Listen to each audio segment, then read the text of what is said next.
Some legends are told, some turn to dust or to gold, but you will remember me for centuries. This is the Cameron Parker Show, brought to you by Spreaker, where we discuss everything from around the local professional sports scene in Colorado, such as the Denver Broncos. Chris Harris comes out. I don't know if he was on the drive, but he said I knew 15 seconds into that game that I should have been on T.Y. Hilton. If players are coming out and saying that, it falls again on the coaching staff. Not to mention insiders from around your local sports scene. Ryan Spilborgs, former outfielder for your Colorado Rockies. It's not going to be the 25 guys that leave spring training that are going to be the only guys the entire season. We need depth. You need guys that are going to be in your minor leagues that you may not expect. Ryan Edwards. You know, when you're talking about an offensive line, it's about the five best guys, right? And you're talking about the five best guys gelling. There hasn't been a lot of time for that.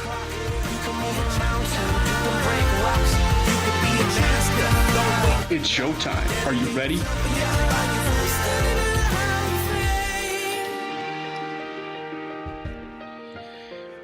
Welcome in, ladies and gentlemen. It is another edition, another installment of the Cameron Parker Show, and it's, well, more like a reunion because I am joined by former buddy of mine over at the at Metropolitan State University of Denver and KMET Radio, and Stephen Priest. Right off the bat, how you doing, my man?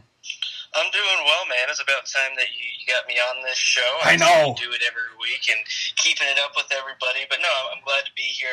It allows me a chance to talk some sports because I'm usually the one behind the glass. So it's always good to get my opinion out there. I enjoy this. Yeah, absolutely. I'm behind the glass with the job that I'm doing, and you're behind the glass with the job that you're doing. So it kind of it makes us back at the forefront of what we had at KMET Radio, and with the KMET Sports Show, and you coming on the Cameron Parker Show when I had it over at the KMET Studios, and then Inside the Paint. Obviously the infamous Inside the Paint show. Obviously my intro does not parallel at all. We've been down that road before.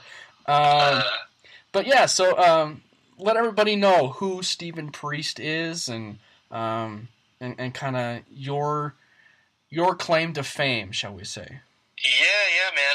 I'm one of the radio nerds, if you want to call it that. Obviously went to school. Now I'm a freshly new alum, having graduated from Metro State University with a communications degree there, obviously in broadcasting. And I was lucky enough to get my first job at Altitude Radio, also Altitude 950 right now, but I mainly do most of my work with KKFN 104.3 The Fan. I'm aboard up there, doing all kinds of stuff, shows, games, all that great stuff. So that's kind of what I'm doing right now, immersing myself in the Denver radio talk scene, which is always a great thing. Well, not just Denver radio talk, Denver sports talk, kind of at the forefront, right? Yeah. With the radio heads like Stink and Mike Evans and Sandy Clough and Zach By, Brandon Stokely, the famous ones, the drive of Big Al and D-Mac. So yeah, they're all still there, and they got a few weekenders, down there. Yeah, everybody's great. I've worked with just about everybody except for the drive. I haven't worked with Big Al or D-Mac necessarily yet, but I've worked with Zach and Stoke, great dudes. Cecil, that's my man right there. Mike Pritchard, also awesome dude. And having filled in and done the morning show with Ed.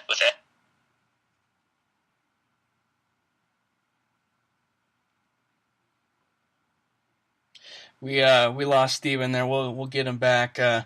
Looks like the phone that I had on decided to shut down, so we'll get him back here shortly. We have a lot to talk about today. We're going to be talking about the Denver Broncos. We're going to be talking about the Denver Nuggets. Stephen Priest. Obviously, we had the opportunity of talking about the Denver Nuggets, and when they had the Inside the Paint show.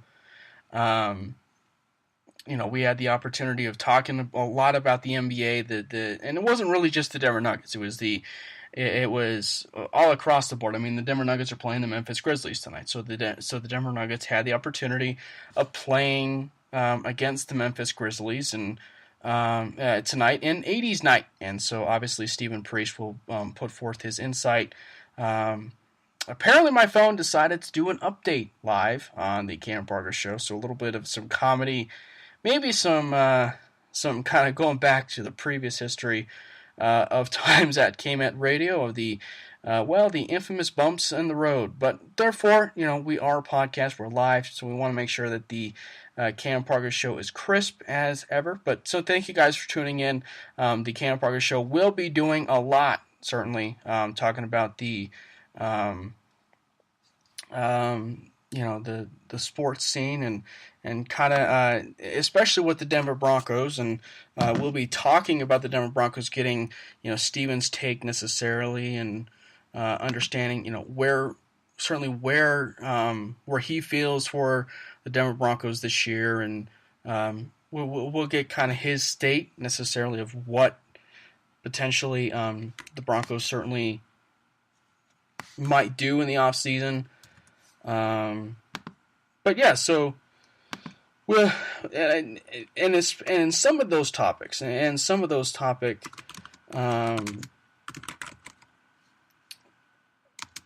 be doing the NFL draft, talking about talking about prospects, talking about quarterback prospects. And then from there, we'll decide, who Steven likes necessarily as some prospects. Talk about, potentially where, who seems fit. Obviously, the news came out today that the Broncos decided to ask for a request for Baker Mayfield. And so we will see necessarily what happens. But we will get Steven on as soon as possible, as soon as my phone decides to do the necessary, update ramifications, because it decided to update live for some reason. And so we will get Steven on here shortly. The clock is ticking, obviously, because we are live. But so again, the Broncos, there's a lot of prospects here for the Denver Broncos, and especially from the quarterback perspective. You look at guys like Sam Darnold. You look at guys like Sam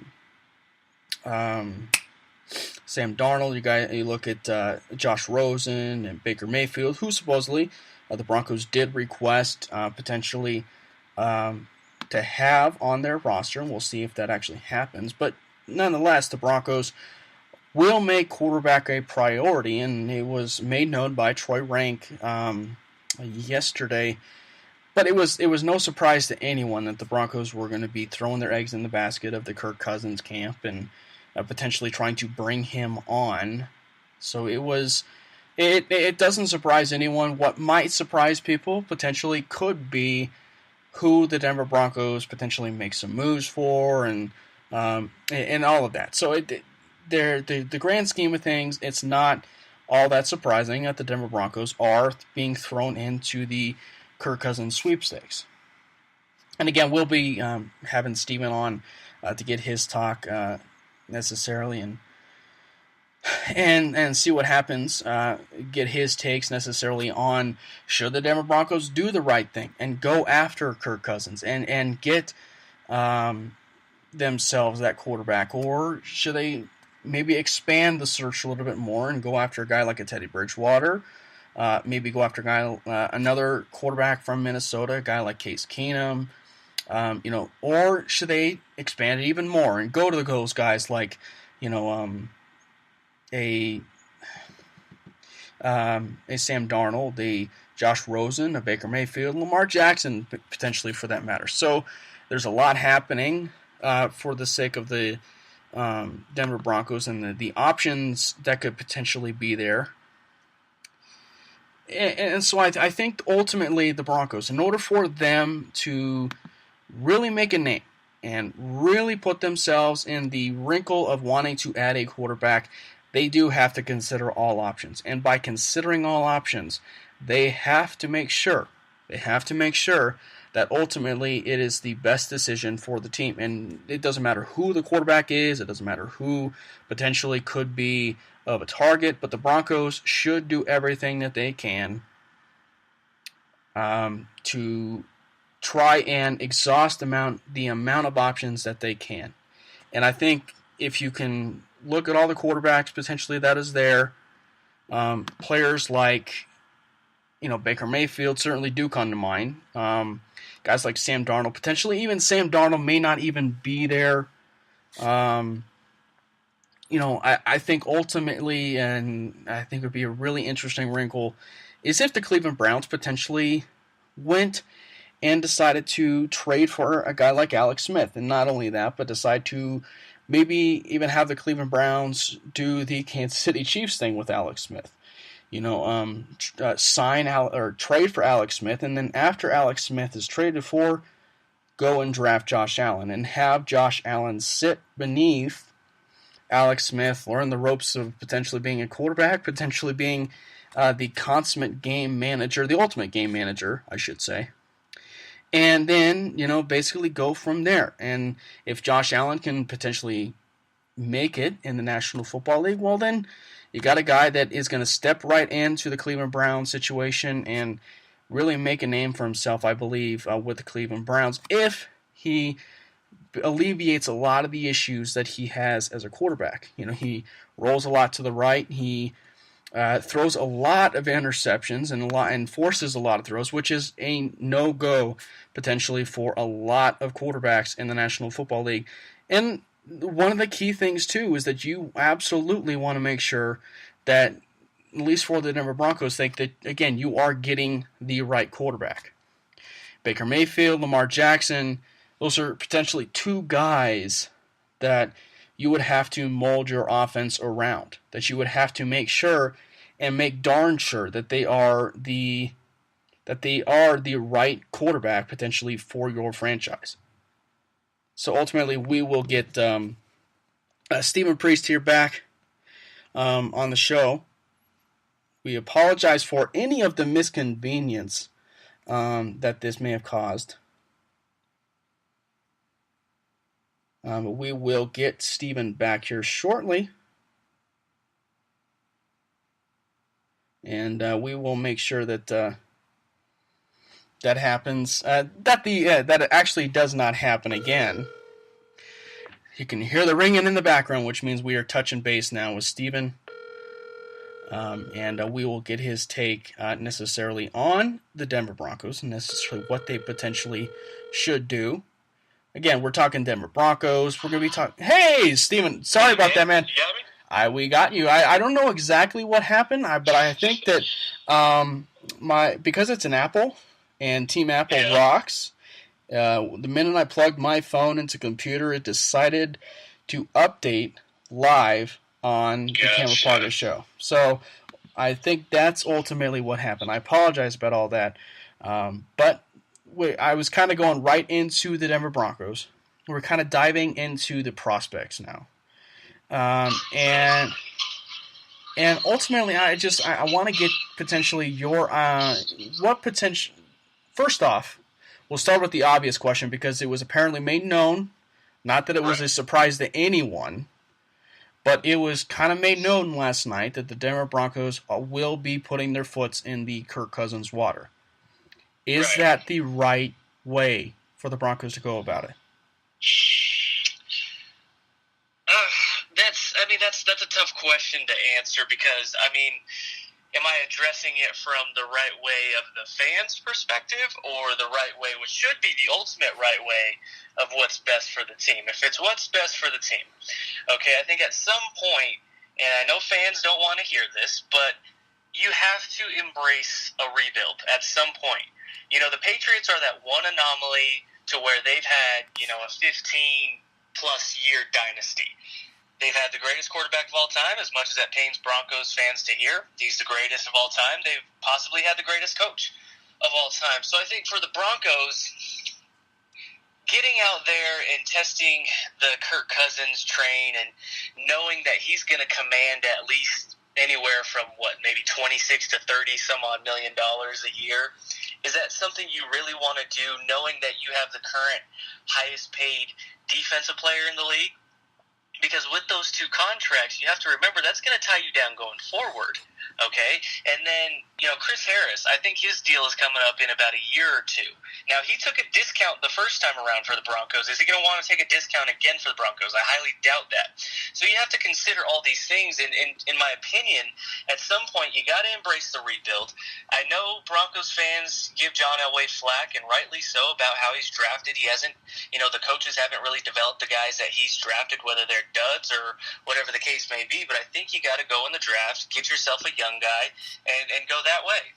See, and that I think that, and I kind of, and I'm really guilty of this. You pointed it out with me. Kind of at times I do get spoiled, but I think that, and I think that I fall into that trap because, now that I'm writing for a blog site, it kind of puts me at the forefront, which I shouldn't do that. But ultimately, you do have to look at the team both ways because, Kirk Cousins, you look at it and I think that this is why the Broncos ultimately are in a really good spot because you look at it and the Denver Broncos really have a lot of options if they want to go. I personally feel, I don't know about you, but I personally feel that the quarterback class this year is probably a lot better than people give it credit for than what it was before. And I think that if they decide, there's no right or wrong answer potentially. I don't think where they want to go. I think it's smart to dangle in the Kirk Cousins camp. However, is it fair to potentially restructure or potentially move on from key players on your team, most notably potentially the defense? Maybe guys like Darian Stewart, who could be a surprise cut. Guys like Brandon Marshall, one of the stalwarts at linebacker. Maybe a keep to leave if they decide to restructure him, restructure his contract, and restructure DT, which, over its history, you restructuring two different contracts it feels like it's an anomaly. It rarely happens that you can restructure two people.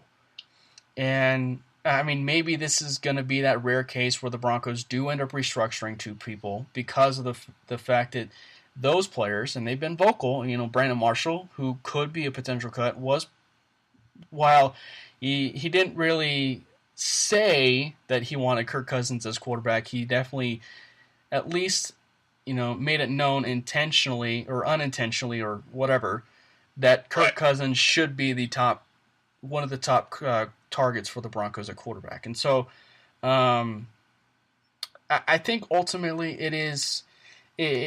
for the Broncos, should they go after a guy like a Baker Mayfield? Should they go after a guy like a Sam Darnold or Josh Rosen? Mold an offense for Lamar Jackson? Or if they get a guy like Kirk Cousins, should they go after a Mason Rudolph in round 2 or a Kyle Lauletta, who I really like a lot, and a lot of Broncos fans don't exactly know that name as a quarterback. I don't know if you do, but no, add me to that list. Yeah, I'm not sure who he is. He's a quarterback for the Richmond Flyers. So okay. It's kind of not the Joe Flacco story, but it's one of those guys that is from an unheralded school, kind of coming out of nowhere, and potentially could rise up draft boards after the Senior Bowl, that kind of guy. But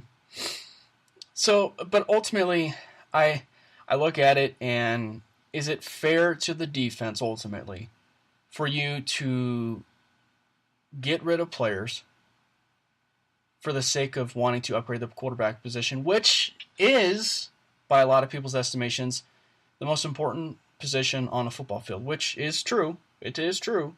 Yeah. It's the guy that touches the ball the most, right? Right. I think the defensive players, and it's funny that you bring up the Brandon Marshall thing, because I did catch a snippet of his interview when he was with the NFL Network the other day. And, he even mentioned himself, if they go after a guy like Kirk, that means that ultimately there's going to be some guys that have to go. And I think there will be.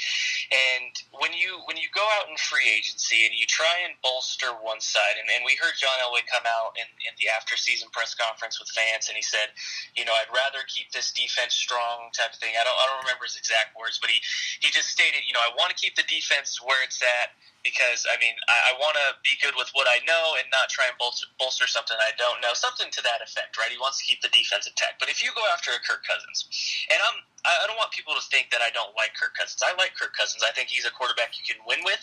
I don't necessarily think he's a guy that will win you the big games, but I think he can get you to the big games. But if you go after Kirk Cousins and that's the route you want to go, okay, then you have to get rid of the Aqib Talibs, maybe the Brandon Marshalls of the world with DT and Emmanuel. Can you keep both of them? I think you probably couldn't.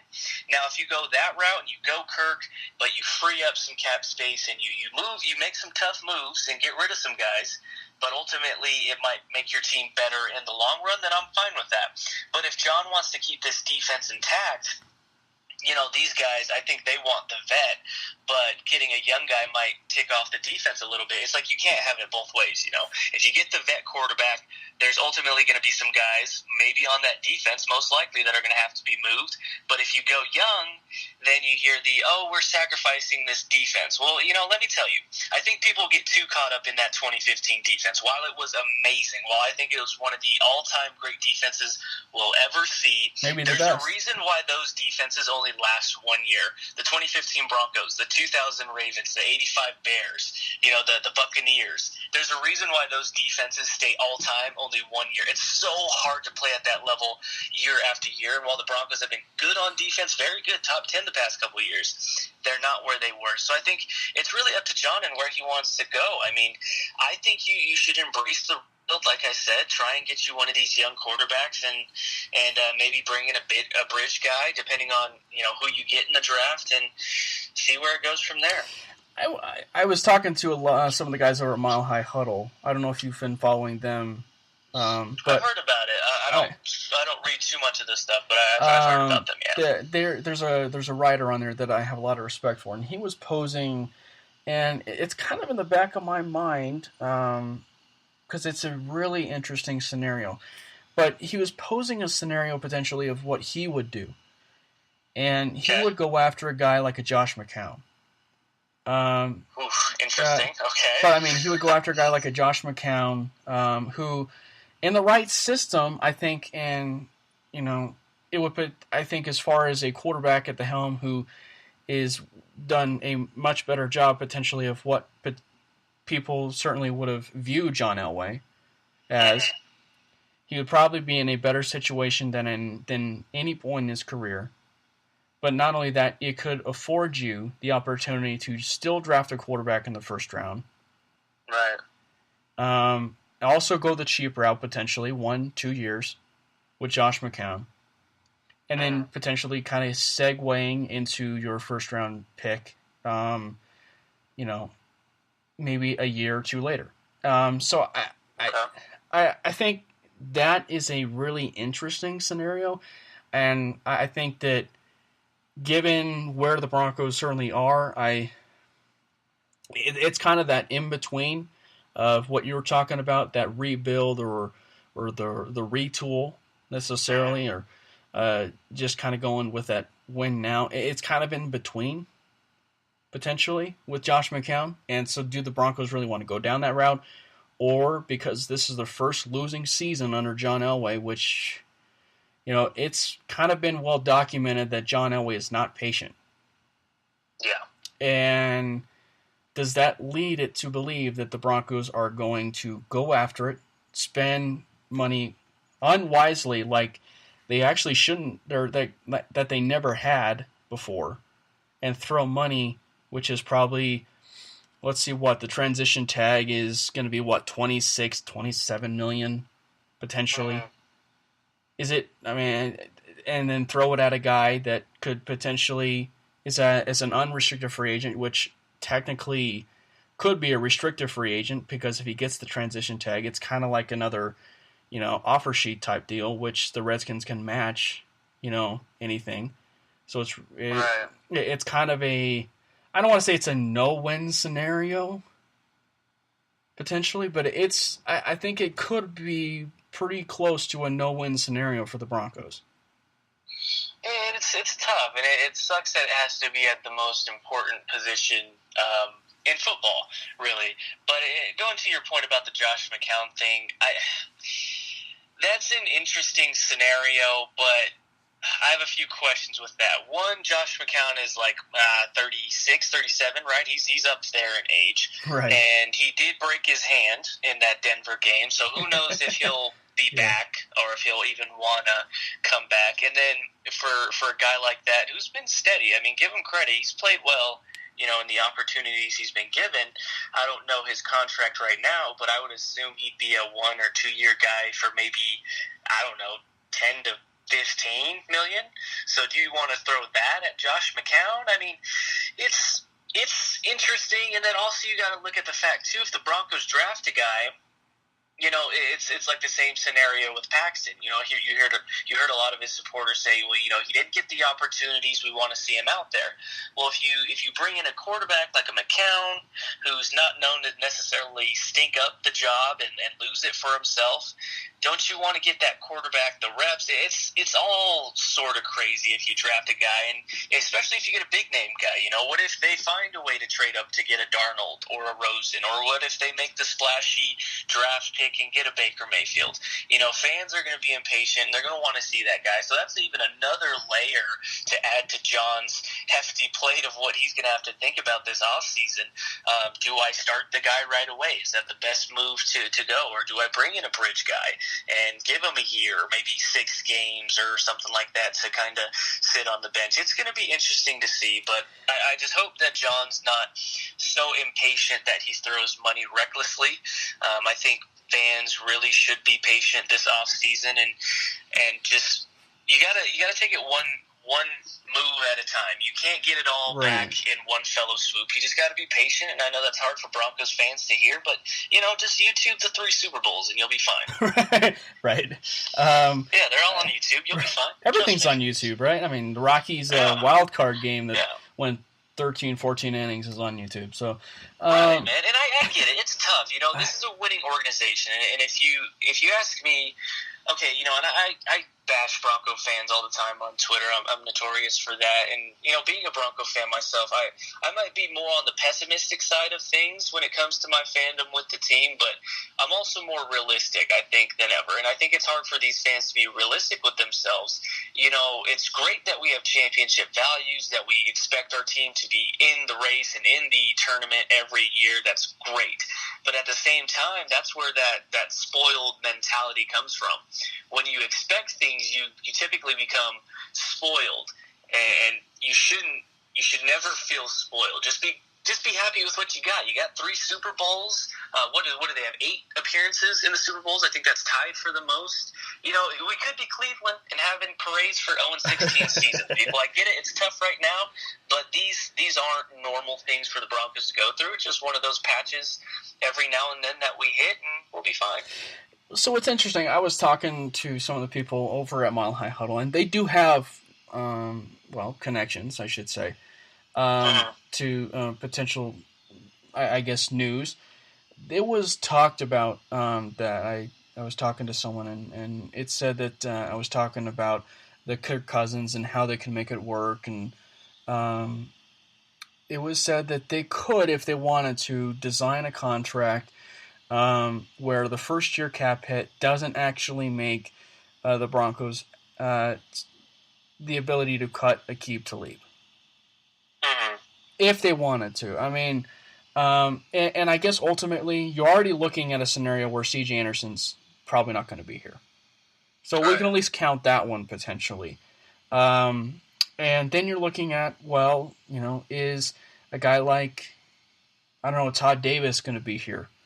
Todd Davis, it feels like, has been kind of on the outs anyway, potentially of a roster spot for the past 2 years. And so he may not be back. He certainly, it felt like he played better this last season, but really, when all is said and done, will he end up going back knowing that this is it was a bad year, and, it feels like the linebacking group, at least in the draft, is a little bit better. So I think there might be some flexibility, but I mean, ultimately, it comes back to what do the Denver Broncos really want. And speaking of spoiled, I know that you saw about Le'Veon Bell, but should that be an option potentially to consider? I mean, that's throwing ungodly money at a running back that is literally getting 500 touches this year. And is that wise?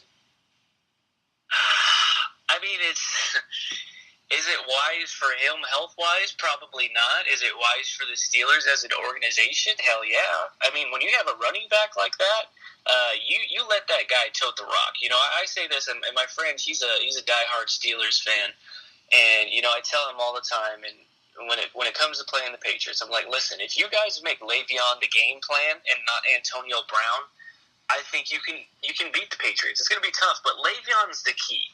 I think Le'Veon is the best running back in football right now. I won't say hands down, but I think he's better than Zeke and Elliott, just because not only as a runner, but what he can do out of the backfield. That guy's special. And if the Broncos were to take a crack at that, I mean, I don't know what that contract would look like. I would say maybe like 11 or 12 million he would want a year. I think his franchise tag this year would be like 14 or something like that. So, listen, I'd love to have Le'Veon Bell in a Broncos uniform. Don't get me wrong. That'd be amazing. But at the same time, is it smart to pay him that when you lack at the quarterback position? Right, it's probably not the greatest idea when you have that need there. Well, and especially, too, when you consider that, for one, Saquon Barkley could potentially, if at all possible, might be a pick at 5. And that guy's a stud, too. Now, if the Broncos went the Kirk Cousins route, and they have 5, and somehow Saquon falls past Cleveland and Indianapolis, then, I'm on board. I'm going to get that jersey right away, and I'm not a jersey guy. Saquon Barkley looks like a stud. But I just don't think he's going to be there. I really don't. Well, and I'm now in the Hall of Fame of tweeters, and, it's been well documented what I compared Paxton Lynch to, but you're gonna fall head over heels over what I'm literally gonna compare Saquon to, and that's like Le'Veon Bell and Adrian Peterson and LaShawn McCoy. I mean, that's a hell of a group. Exactly. Yeah, but I mean, as far as like high ceiling, and well, me, I always go for the highest ceiling. I'm not a huge college football guy, Cam, and I think you know that. Colton, back in the day, you guys were big on college football, but I watch from time to time, and to me, just looking at a glance at the guy, I think not only is he a burner, but he has deceptive power too. Like, he runs well beneath his pads, I would think. So I think a great comp for him would be like Ezekiel Elliott. I think guys that can run well beneath their pads, but also have that deceptive power. Now, Zeke isn't necessarily the most elusive guy, but if you get him out on a breakout run, you probably won't catch him. But he can also put the shoulder down and lay into you a little bit as well. Well, and even his balance. I mean, I think that's why people are getting. Well, I was talking about Gotti for myself, but I mean, people were saying maybe Barry Sanders-esque. I mean, just kind of how he goes a little bit low to the ground, a little bit, and has the ability to, stay on his feet and everything. But, I just think Saquon Barkley could end up being a game changer for the Broncos if it ends up being, and maybe that's a non-quarterback scenario or even a quarterback scenario. I just think that if Saquon is there at 5, I might be pretty upset if the Broncos pass on Barkley. If he's there at 5, and that's even to say that that knowing the fact that the running back class is pretty deep this year, with the guy from Georgia, number 1, Sonny Michel, and a bunch of others. So but anyway, that's kind of a different story, but it's still in essence it falls back to the quarterback position, because I mean, if you don't want to go after a quarterback, why not just throw your eggs in one basket and get a guy like a Le'Veon Bell? So I mean, it's a really interesting situation for the Broncos, and I think ultimately, we'll see what they do. But now, as far as draft prospects go for quarterback, Yeah. who is some of your guys? I mean, if you had to pinpoint. Oh, man. Well, I love me some Rosen. I'm not going to lie to you. And I know there's some knock on his attitude. I've heard like Jay Cutler comps in terms of his attitude. And, he's a guy that kind of questions authority a little bit. And I know he's a little bit thin. What is he, like 6'4", 6'3", 6'4", maybe? But he's a little on the thinner frame side of things. And I know he ended his UCLA career with some injuries, a concussion, I think it was, that kept him out of that full game. Yeah, so I mean, I love Rosen. I think that guy has great touch, great accuracy. Obviously, Darnold, he just looks like a smaller, compact Big Ben to me. I mean, the way he can move in the pocket, some of the throws he can make. Yeah. And I know that he's a little bit reckless at times with the ball. That's why some of those quote unquote experts suggested maybe he should come back for another year. But the guy has the talent there, So I mean, those are the obvious two. If there was any way we could get those guys, I'd love it. Baker Mayfield for me, I mean, I don't know. I mean, the guy makes great, exceptional college plays. But at the end of the day, he's one of those RPO guys, where you kind of have to cater the offense to him a little bit. And I just don't think that's sustainable in the NFL. And he's a little bit smaller. What is he, like 6'1", 6 foot maybe on a good day? I don't know if he can hold up in the NFL. Right. And I don't know if he could last in the NFL. I mean, we've seen those guys, and how many of those guys have lasted in the league? RG3's out of the league. To me, Cam Newton is that type of guy, even though he's, an ungodly athlete. I just think Cam Newton's an average to below average quarterback. I mean, if you took away the athleticism, Cam Newton's a terrible QB. That's just my opinion.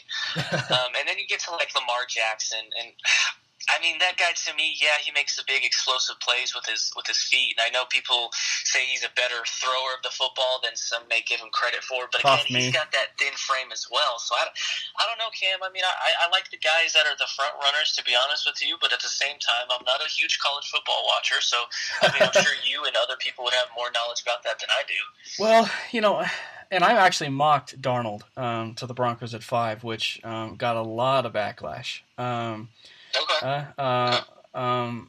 And I think the thing is I love Darnold. He's my top quarterback in the class, and I think that Rosen is just, for me, it's just the character concerns for me, and potentially of what could mesh with, say the team. Maybe more so than Mayfield, because I feel like Mayfield has that swagger that could potentially give that offensive side of the ball exactly what the defense needs, or what the defense had that the offense certainly needs. I mean, it needs a kick in the pants from a personality standpoint. And bringing in a guy like a Baker Mayfield just feels like it's that seamless fit, probably above everybody else. Baker Mayfield seems like that type of guy. But Sam Darnold, I think, and the Big Ben thing is a really good comparison, because he kind of has that really quiet swagger, but but he also will make it known exactly how he feels, and so I think that Sam Darnold, especially with the type of arm that he has, he really does make those throws even more so than Rosen, where you're just like, how did he make that throw? Right. Well, when you look at Darnold too, like, doesn't he kind of remind you in a way of Andrew Luck, where I believe both are California guys. They were raised there, but when you look at them, you get that kind of Midwest cold weather game quarterback type feel, where they're not overly brash with how they carry themselves, but they're some tough SOBs, right? And they can play in those cold games and make the throws, and you just know, like, I can win with that guy. That's the kind of sense I get with Darnold, and that's the sense you get with like a Big Ben. Well, I mean, the thing that I think separates me, Rosen really works the middle of the field well. I mean, I don't know if you've seen some of his stuff, but he does work the middle of the field, which isn't a strong area that the Broncos struggle in, is working the middle of the field. But Darnold, he makes even the toughest throws, like even on the sideline, make effortless. And with the amount of playmakers that he had on the outside that didn't do him any justice. Even in the Ohio State game, it kind of rang home that guys like Famer Demaryius Thomas. And, I'm kidding. Hot take, yeah. Well, and you already knew that. At the very least, Ring of Famer. But Right. Hey, we can agree there, Ring of Famer. Yeah, for sure.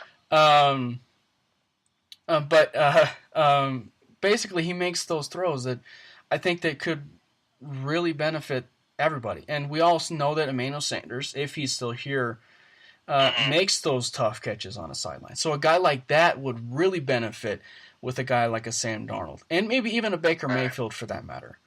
Right, and I think when you look at, too, the offense, like, they would love a guy like that, whereas the defense, they wouldn't necessarily love a young guy coming in like, oh, God, we got to wait for this guy to develop. But I get the sense that the offense would love a guy like that, especially a Darnold who, like you said, could throw to an Emmanuel if he were to be here. Emmanuel was making tough catches like that in that wild card game against us when he was with the Steelers. I remember I was watching that game the other day on YouTube, and Emmanuel was making some tough catches. This guy's been doing that for a while. Yeah, and I think, too, it's going to be interesting to see with Emmanuel what they do with him. But that's kind of a different story because, right. Who wants to pay two wide receivers that amount of money? And I think looking back on it, looking back on it, was probably smart to make the move, but the end-all be-all was probably not the best idea, knowing the fact that, they basically tied a guy up, two wide receivers up, paying him number one money. When Emmanuel, I'm sure, personality-wise, feels like he's a number one, but DT is just kind of that guy that is, he's humble, but yet he plays at times with an edge about him, and he probably is that number one. So it's kind of a weird situation when you talk about those two, but that's kind of a different story. But so ultimately, if you had, here we go, the pick, between the Kirk Cousins, the Sam Darnolds, Josh Rosen's, you are there at the fifth pick. Or what happens? Who is the starting quarterback for the Denver Broncos? I'm taking one of the young guys, and whether it's Darnold or Rosen, I don't think they'll be there. But if one of them was there, I think I'm gonna make my bet and put in all my chips, hoping I can get one of those guys. Whether it's waiting at 5, I doubt they'll be there at 5. But if there's a way you can trade up a pick, or maybe 2 picks with Indianapolis somehow, I want one of the young guys, man. I just think it's time for us to rebuild at that position. Obviously John, and kind of going back to that Emmanuel Sanders point and paying him, I think John gave him that contract in hopes of Paxton developing into a viable quarterback option. So I think, he wanted to lock up those weapons and keep Emmanuel out there for a guy like Paxton Lynch, but we know how that's turned out. Paxton hasn't panned out to be what many had hoped he would be, including John Elway, and now you're stuck with 2 of the highest paid wide receivers in the NFL, at least the highest paid tandem of wideouts in the NFL. So now you're kind of screwed. But all said and done, if I'm picking the Broncos' future, I'm going with one of the young guys. Well, here's the Kyle Lauletta guy, and I talked about it a little bit briefly. But Kyle Lauletta is a really interesting guy, and Stephen, if you get a chance, just YouTube him. And just look at the first highlight tape that you see on him, and I think it's like 7. Yeah, no, I got him up right now on the phone. So 6'3", 216. Okay, so he's got some good size to him. But sure. he's mobile. He really the throws that he makes, it feels like everything that he's had around him. It feels like he obviously didn't have anything like a competition. Certainly wasn't there. But you get him those type of players, and he has a lot of confidence when he makes those incredible throws. He's just the type of guy that I think could really benefit from the Senior Bowl. And let's just say the Broncos do get Kirk Cousins. Mm. He's a guy, Lauletta, I think that would be perfect to sit behind a guy like a Kirk Cousins. it's so funny. We look back on it. We all scoffed at Mike Shanahan for throwing ungodly amount of picks at the Los Angeles Rams and drafting RG3. Stupid trade.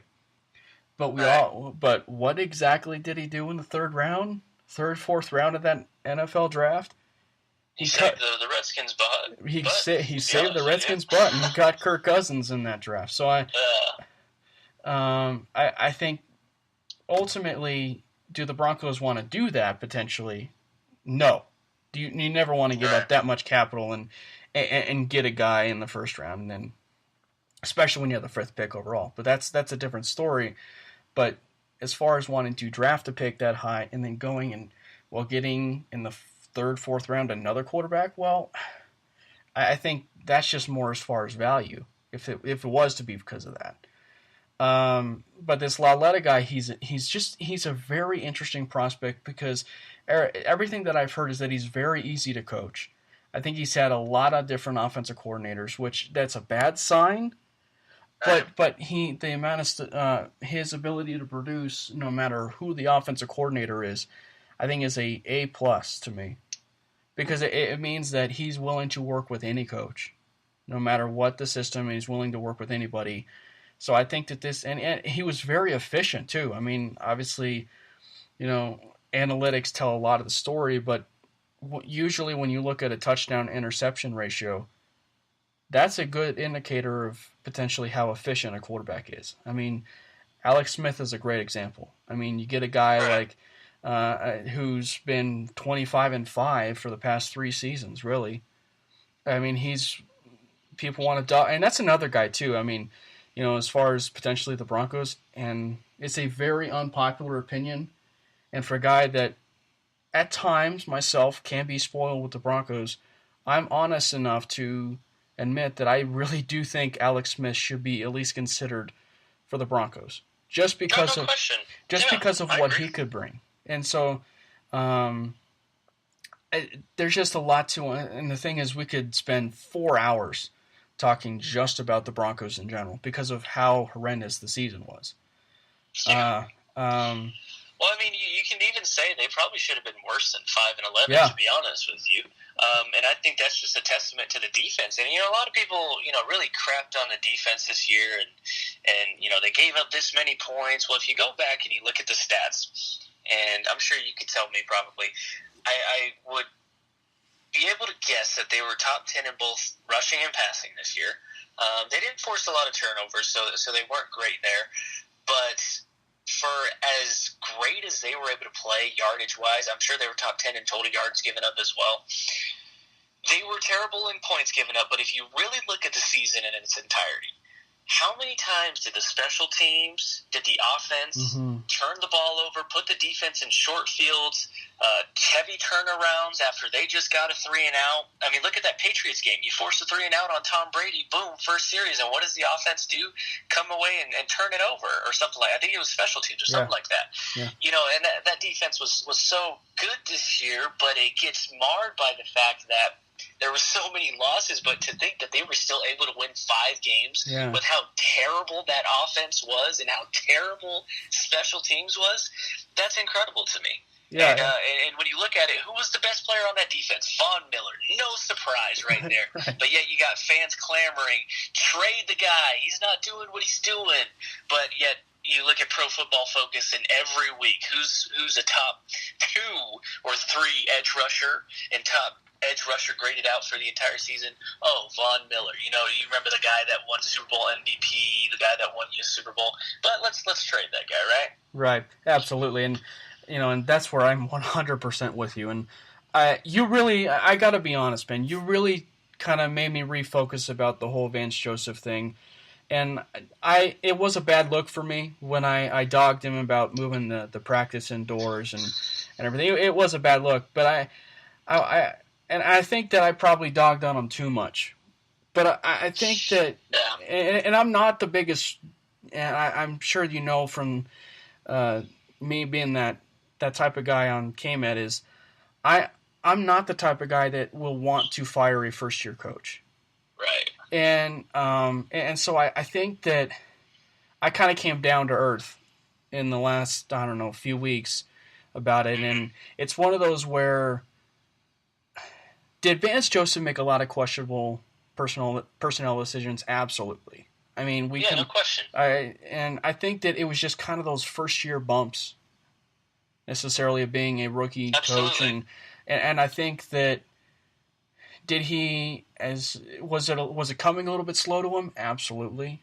I mean, looking at the evidence of maybe the presence of him exerting enough presence with Mike McCoy is probably evidence in and of itself. And I want to pose this question to you because I am really struggling trying to find, and I hate to play the blame card on it because he's a first-year head coach, but I mean, who's really to blame for the success of the season? Is it Vance Joseph's inability to assert himself more, or is it Mike McCoy living in the past and thinking he could win a lot of games with Trevor Siemian, Brock Osweiler, and slinging it over the yard, thinking they're Phillip Rivers and Peyton Manning and all those guys? So I'm really struggling with, is it Mike McCoy or is it Vance Joseph? And I hate to play the blame card because that's not me,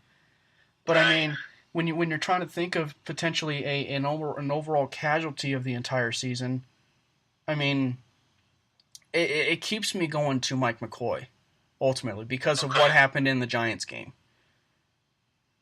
Okay, yeah, I mean, coming off a bye week, that's a terrible way to respond, especially to a team that's winless at that point. But I mean, that's a loaded question. I mean, when you look at this team and 5-11, when you're a bad team, I think all fans, especially naturally, you want to figure out, okay, who can we point the finger at, and who can we make the scapegoat? I think the easy answer, the right answer, I should say, is everybody's to blame. Yeah. Nobody was great this year. Yeah. Listen, with a first-year head coach, just like a quarterback, there's going to be growing pains.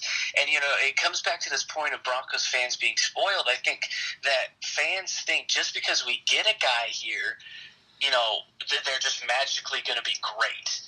And that's not the case. Everybody goes through growing pains. I challenge anybody out there during your first year of anything, your career, your job, whatever you're doing. Were you perfect at it? No, you weren't. No, you weren't. Not at all. Now, that's not to say that Vance Joseph didn't, make mistakes this year, because he did. Putting McKenzie out there as many times as he did, I have no idea why.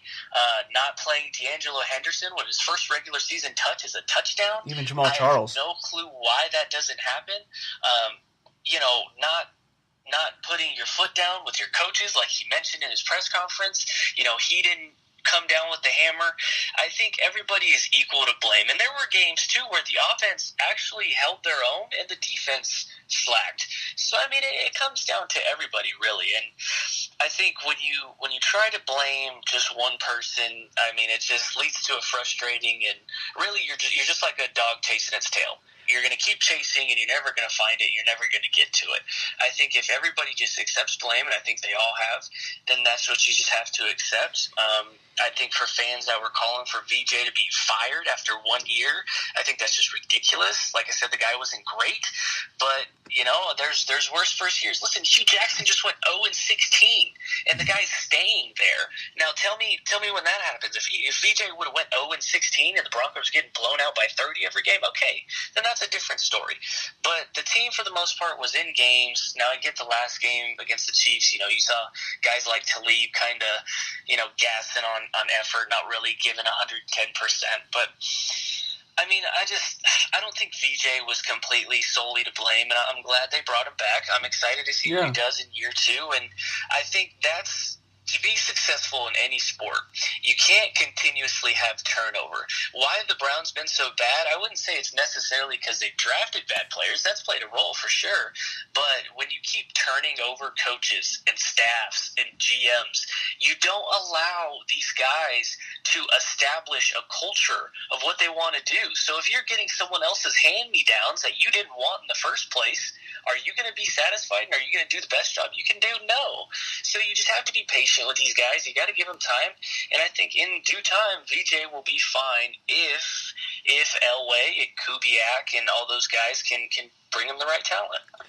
Is it fair then that VJ let go of Mike McCoy?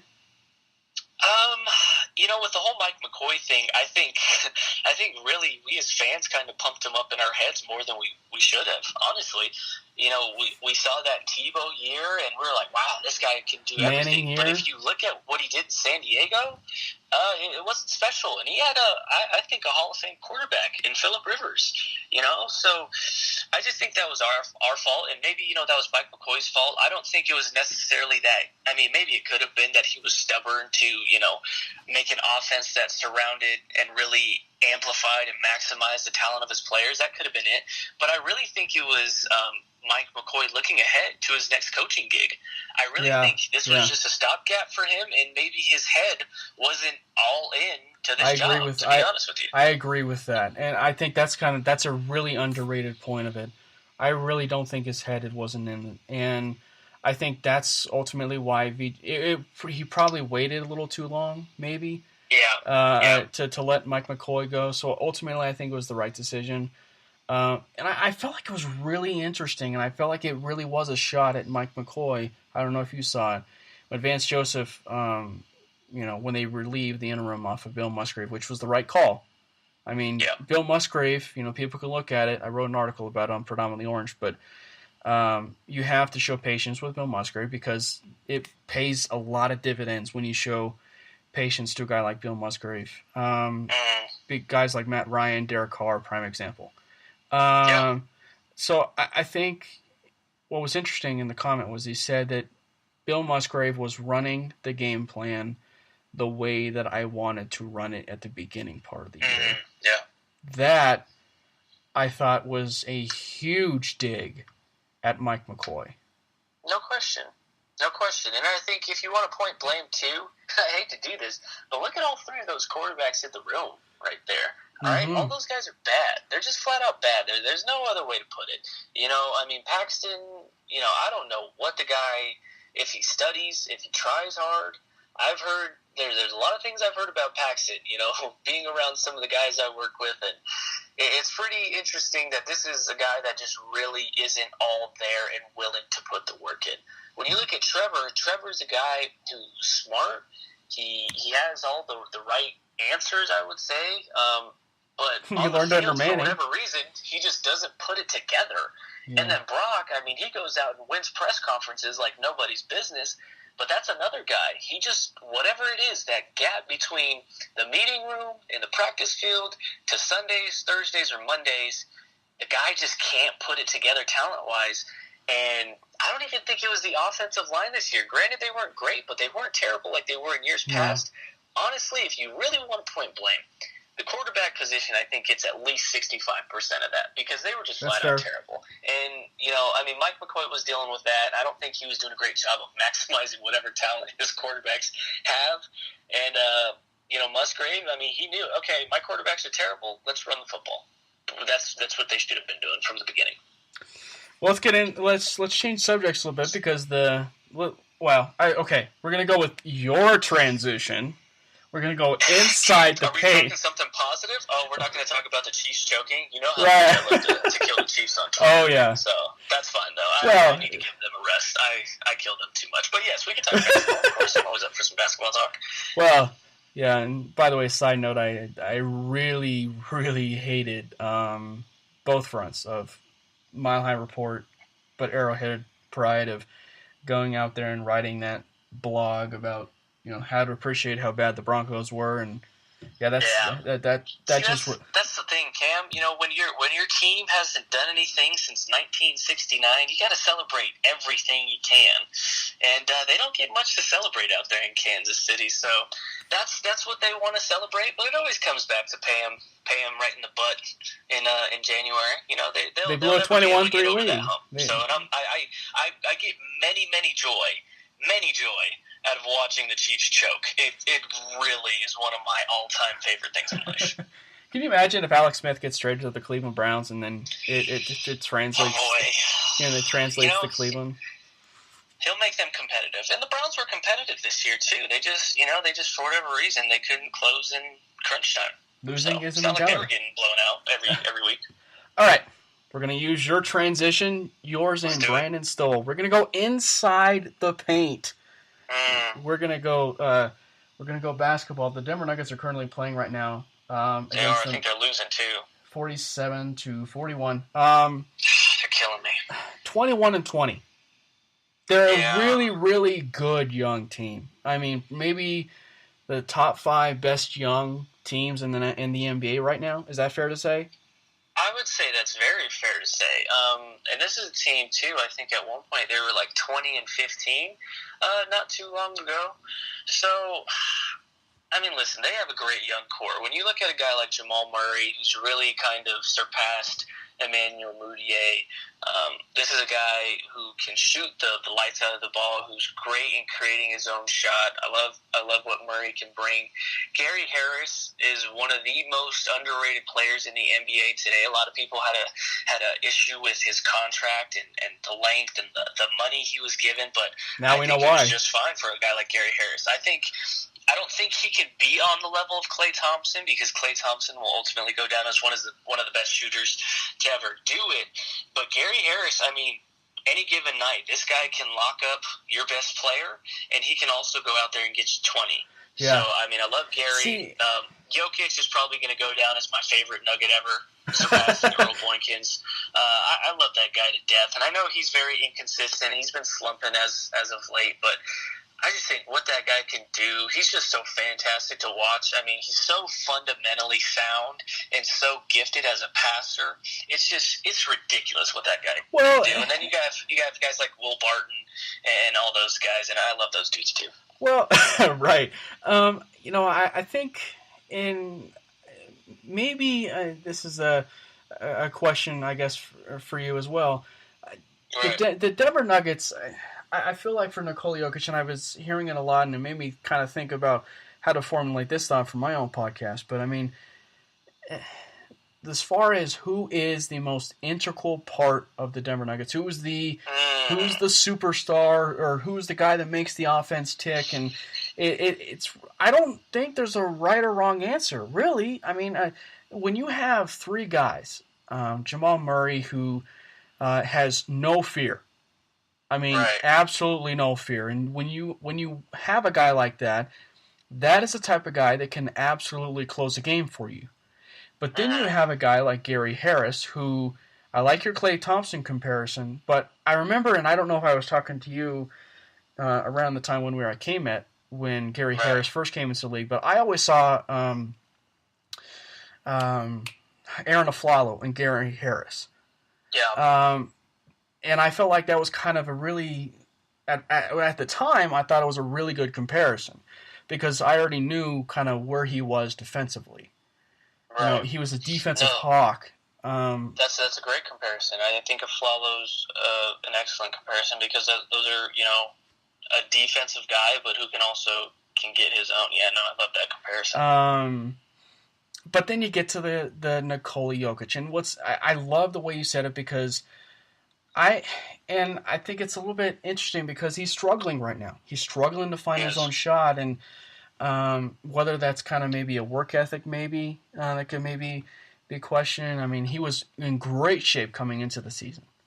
I mean, he was in impeccable shape coming into. He's lost some weight. Yeah, no, he's lost some weight. And I think with Jokic, I think what it is, I wouldn't say it's necessarily work ethic. I think it's kind of that. I'll do the cross sport comparison. It's kind of like that DT mentality, where he's so just humble and modest, and he lets his game speak for himself, that sometimes you just really want him to be just ultra aggressive. And we saw that I would say a few weeks ago against Portland, where he really took it to Nurkic. He had an amazing game against Portland, in Portland, which has been a tough place for the Nuggets to win. He had a great game there, but I think at times Jokic just doesn't really take command like I think Malone would want, and I think like fans would want. I also forgot to mention Trey Lyles, who they got from Utah. Trey Lyles is a great young player too. That's a steal for them, it's looking like. But I think to answer your question of who's the heart of this team, I'll put it to you this way. I think Jokic is the heart of this team. I think he's probably the most valuable player on this team right now, but I think the team that makes, or the guy that makes this team go, is Gary Harris. I think he's the engine of this team. I think without Gary, they really struggle. Without Jokic, they really struggle. I think those are the two guys right there that should be the cornerstones of this franchise going forward. Well, and it's so interesting because I feel like a guy that could really, because he has the no fear, is Jamal Murray. He's a guy that could really cement himself in the next few years, kind of like Steph Curry. Remember, I hate to use that comparison, but remember how kind of Steph Curry was just kind of, I don't want to say Steph Curry was a guy before he was Steph right. Curry. I mean, he was just a guy, but he was a good guy. He was just great skill. He just couldn't stay healthy. And so I think that could Jamal Murray end up turning into that type of guy? I think he can. He's got the handles necessarily. He understands how to handle basketball, create his own shot. You already outlined that. But I think as far as maybe who could be that end guy, that not the face of the franchise. I hate to use that term, but because it has a massive connotation, of who he is as a player. Right. But I think that Jamal Murray could end up being that superstar, for the Nuggets, and I almost said Broncos, but for the Nuggets. But and maybe that's just because he has truly the no fear mentality, that he's willing to do the blue arrow in the face after he does a dagger on a 3-point shot. And I think the thing that just makes him so versatile versus a guy like a Steph Curry is his ability to finish at the rim. Yeah.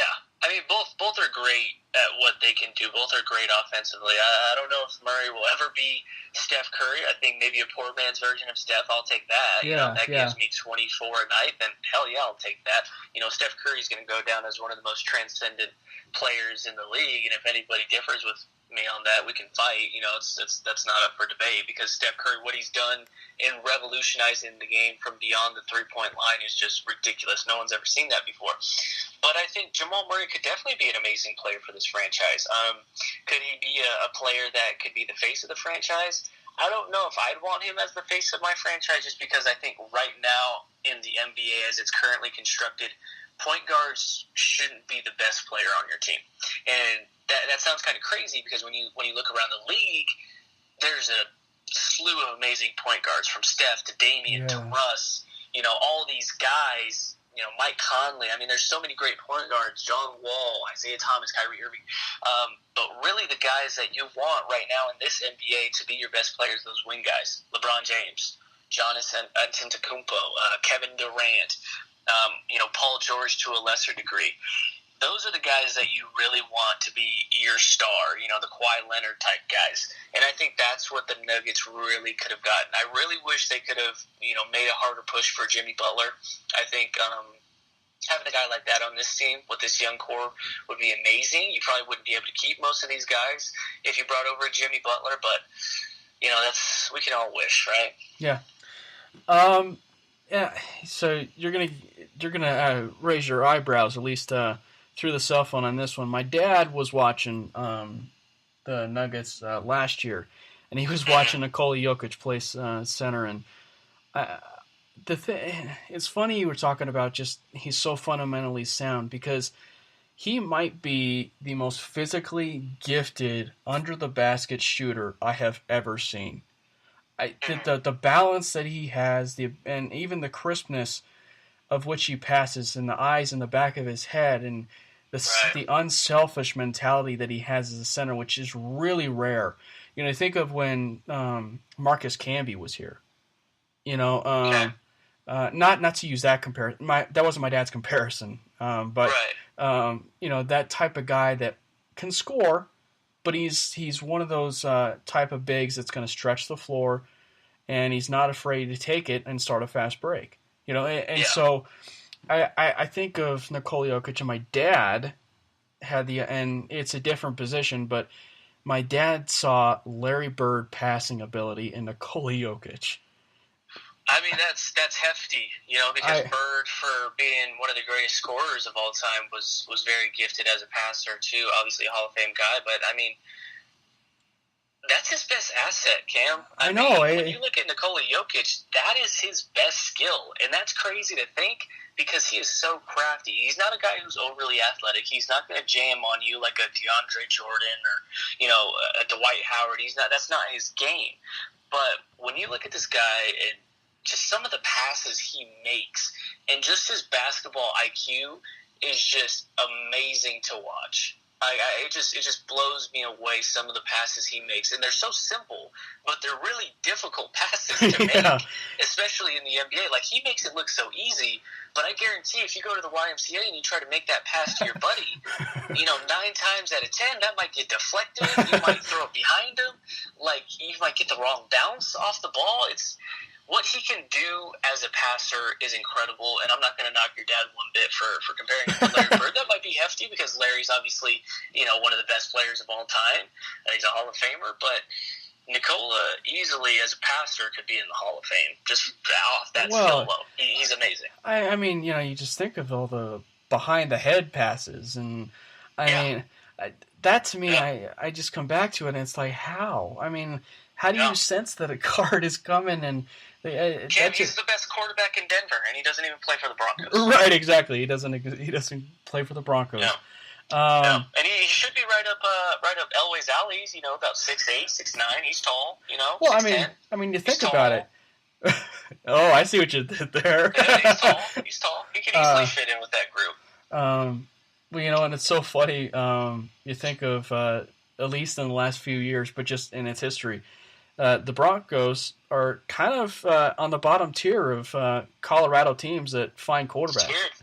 I mean, you look at the Rockies. They drafted Michael Vick. They drafted Russell Wilson. They drafted Seth Smith. They drafted, Todd Helton. And then you go to the and then you go to the Nuggets. Well, they have Nikola Jokic if they wanted to. I mean, So you can argue that the other teams in Denver are better at picking quarterbacks than the Broncos are. They're also better right now than the Broncos. You have one of the greatest quarterbacks of all time heading that up, which is kind of ironic. Right, and not to mention those two teams, the Rockies and the Nuggets, are right now better than the Broncos. Who would have thought? And it's so funny.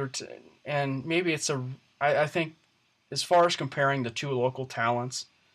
Mm-hmm. Between Nolan Arenado and Nikola Jokic, they are so perfect because, and I mean, you're not a big baseball guy, but as far as just who they are and the makeup, you think Nikola Jokic, we're talking about, he centers it more on passing, which is which is like the defense in baseball.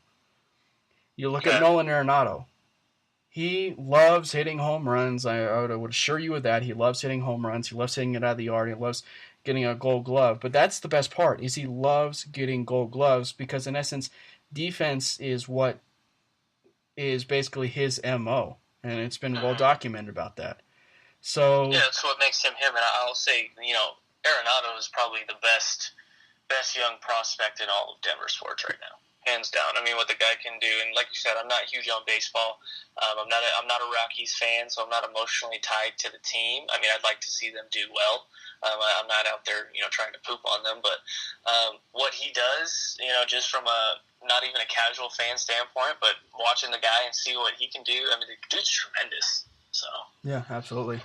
Well, hey, Steven, man, thank you very much. I'm sorry for the drop call, but we'll make sure that. I thought I ran out of minutes or something. I was like, wow, am I still on a minute plan? Did I pay my bill or something like that? No, Cam, I appreciate you having me on, man. Anytime you want me to hop on, I'm glad to hop on, dude. Absolutely, man. We'll see if we can do it here in the time from maybe a week from now. And I realized that I was going to try and have you on at least in the last few weeks, but schedules and everything, it definitely put itself to this date. So I'm really glad to have you on, and I'm incredibly fortunate to have you on for the upcoming shows if we can make it happen. Yeah, man, anytime you need me to come on, I'll always come on and talk some sports. And you know what? Next time we just got to squeeze in some Chiefs so I can poop on all the haters out there. Yeah, and then we'll drop this podcast on Kansas City radio just to. I love it. I love it. Then we can drop. I just want all the Chiefs fans to be in my mentions right now. That's what I want. That makes me happy. But I appreciate it, Cam. Thanks, man. Hey, absolutely, man. You have a good one, and you have a great weekend.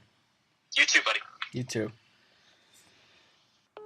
That was Stephen Priest, ladies and gentlemen. This was the Cameron Parker Show. Talk a little bit of Nuggets, talk about the NFL draft, prospects, Denver Broncos, amongst other things. And thank you guys very much for tuning in to the Cameron Parker Show. And when we come back on Tuesday, we will have some more sports on the docket for you. I hope you guys enjoy the show. We will be back on Tuesday.